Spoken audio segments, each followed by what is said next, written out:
इसके माध्यम से अपने जीवन में हम बदलाव ला सकते हैं। अगर हम शिक्षित नहीं है तो शायद बदलाव नहीं ला सकते। अभी आपने पिक्चर भी देखी है फूले, उसमें भी सिर्फ महत्व बताया गया है। अगर हम जीवन में बदलाव लाएंगे, एक ही आप लोग वहाँ बैठ जाइए, हमारे पास है, वो बैठ जाइए प्लीज़, बैठिए सभी लोग बैठ जाइए। जीवन बदल सकते हैं।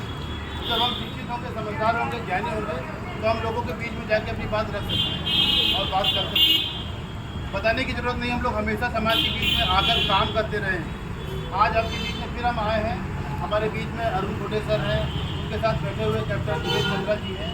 आपको एक नई मुहिम, एक नई स्कीम लेकर आए हैं जो आपको बताएंगे कि जो 1969 में एक्ट आया था शिशु विकास का प्लान के अंतर्गत कि हम अपने बदलाव कैसे कर सकते हैं। जो हमारी बस्तियाँ हैं, जो हमारी दलित बस्तियाँ, हमारी बाल्मीकि बस्तियाँ हैं, उनका हम कैसे उद्धार कर सकते हैं। उस प्लान के अंतर्गत हम उसका उद्धार कर सकते हैं, उसमें बदलाव ला सकते हैं। अगर हम झुग्गी झोपड़ी में रह रहे हैं तो उसको हम पक्का बनवा सकते हैं। उसका भी प्लान होता है सरकारी, कोटे में सत्ता शासन के पास होता है, जो शायद स्टेट गवर्नमेंट 14% होता है और सेंट्रल गवर्नमेंट में शायद 17% होता है। तो उसके अंतर्गत अगर हम अपने काम करेंगे शेड्यूल का सब प्लान के अंतर्गत, तो हमारी बस्तियाँ में जैसे कुछ मकान पक्के बने, कुछ कच्चे बने हुए हैं, तो उन मकानों को भी हम पक्के कर सकते हैं क्योंकि उसका फंड सेंट्रल गवर्नमेंट के द्वारा स्टेट गवर्नमेंट को मिलता है। तो जैसे हम शिक्षा पे काम कर रहे हैं, वैसे हम नई नीति लेकर आए हैं क्योंकि हमारे समाज को उसका लाभ मिले, जो अंतिम पायदान में खड़ा हुआ है। और साथ ही साथ जैसे आज हम इस प्रांगण में बैठे हो तो देखने बहुत ज़्यादा दिक्कतें, ना तो जगह बराबर है और न ही हमारे बाबा साहब की स्थापित है यहाँ पर, उनके ऊपर कोई प्रकाश का फूल है। तो ये कहीं ना कहीं हमारी तक कमी है।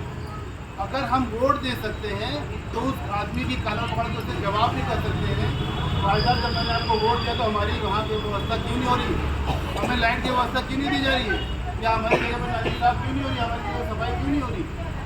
तो इसके लिए आपको क्वेश्चन करना पड़ेगा। अगर आप क्वेश्चन नहीं करेंगे, प्रश्न नहीं करेंगे, तो जो भी प्रतिनिधि आएगा आपका वोट लेगा और आपको क्यों ना लगा के चुपचाप अपनी बात फिर बैठ जाए। क्यों? क्योंकि हम जवाब सवाल नहीं करते।